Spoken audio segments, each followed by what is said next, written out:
Hi everyone, welcome to Encyclog. This is Joby John. Today we will be discussing on the topic Reflections on 2nd Peter. This academic session entitled Reflections on 2nd Peter is an attempt to summarize the content and analyze the major themes to come up with personal reflection.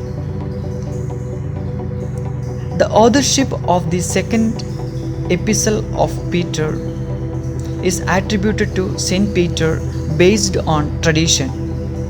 Since there were many disputes upon the authorship, it was accepted in the 3rd century.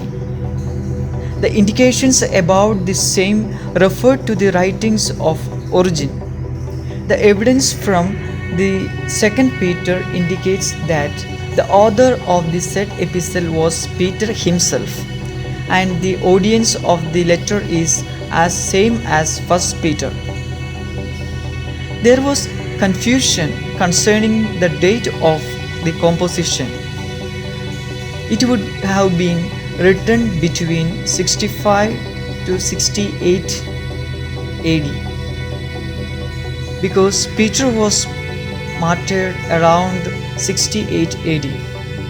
At the same time, scholars have different opinions concerning the authorship of 2nd Peter because there are slight variations in 2nd Peter when it is compared to 1st Peter. Whatever the case, it is believed that Peter wrote this letter because in this letter there is mention that it was the second letter to the same audience. In this letter, he is more concerned with the teaching of the pseudo-teachers because they tried to spread heresy among the people of God. Peter asked people to live a moral life. This academic presentation is an attempt to give reflections of each chapter of 2nd Peter. Initial verses of 2nd Peter guarantee us salvation. He reminds us that we share in the divine nature.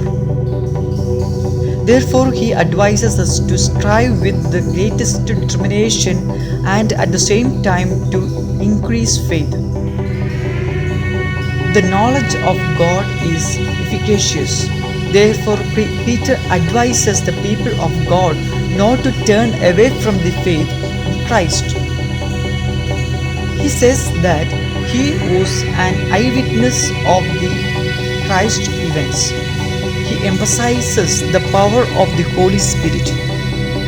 He says that the Word of God is written with the inspiration of the Holy Spirit. Therefore, no prophecy of Scripture can be handed over to private interpretation. The second chapter of 2nd Peter deals with the warning against the false teachers.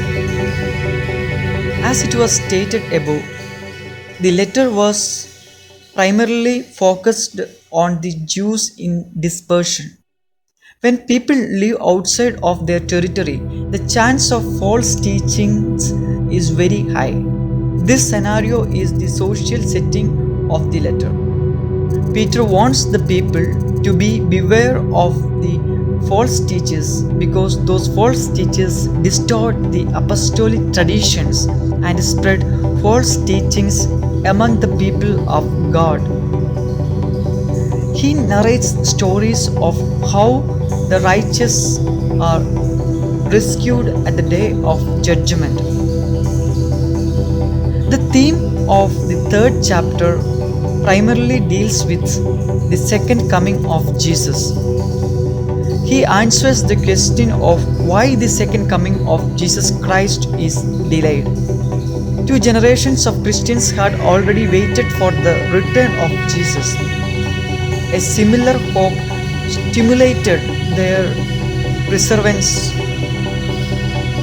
Most of the people expected the return of Jesus. But the false teachers refute the words of the prophets by citing daily events. Peter explains what will happen at the time of the second coming of Christ. He concludes his letter with the advice to lead a holy life before God. Peter exalts the divine power that has been given to us by God to lead a holy life.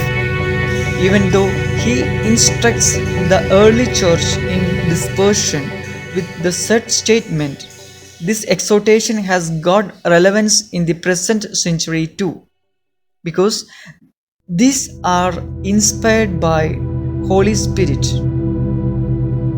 It is with this power we become strengthened to overcome the evil traits of the world. Therefore, our primary duty is to deepen our faith enough to transform ourselves into Christ. Then what is necessary here is to listen to the teachings of the church so that we may not be distorted with the false teachings. 2 Peter is very significant in this 21st century. Now the number of false teachers has been increased a lot. Therefore the teachings in the 2 Peter are relevant even today.